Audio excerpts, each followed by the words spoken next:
Hello everyone, we are Team RunTime and our project for today is a refreshable Braille pad. In the United States, over 12 million have vision impairment, with around 1 million of them being completely blind. The CDC approximates that this number will nearly double by the year 2050. One of the major drawbacks of existing and traditional Braille materials are the paper space requirements and the bulk of Braille books, the limited and slower scanning strategies for accessing information, and difficulties with tools for reading and writing, which has raised concerns over literacy for blind people in the United States. Currently, the price of Braille displays range from $3,000 to $15,000 depending on the number of Braille characters displayed. By Braille displays, we mean refreshable Braille pads, which are smaller alternatives to large Braille books. We aim to solve this problem by providing a low-cost and easily accessible alternative to this. Our project involves a 3D printed enclosure with pins that vibrate in a pattern corresponding to the Braille for the alphabet or word that is being read.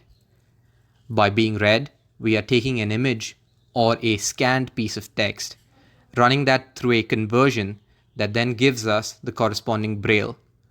Braille works in two forms, in a 6 and an 8 grid array. We have opted to go for the 8 grid array as it is more complex and provides access to a greater number of characters, thus improving the learning rate. We have also added in a similar grid of LEDs as it is difficult to demonstrate the vibration of the pins in this video. You can see the LEDs light up corresponding to the Braille pattern. The article being read out is actually a survey of Facebook research that states, in this section, we summarize the themes and findings of research that emerged from our review of the literature. You can pause this video and compare what I have just said to the Braille text we are putting up on screen. You can see how a device like this can provide access to even complex research articles and assist the visually impaired. Now on to some of the challenges we've faced, starting with the image and character recognition.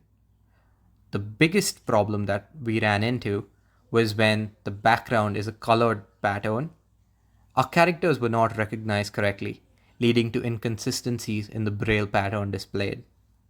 Another one of the major challenges was 3D printing the actual enclosure.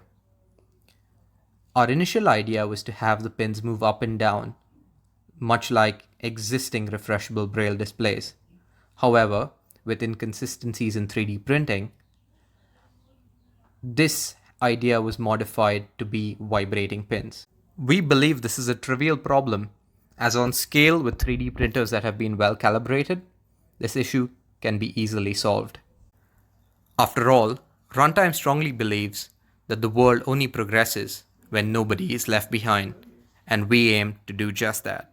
Thank you for your consideration and your time.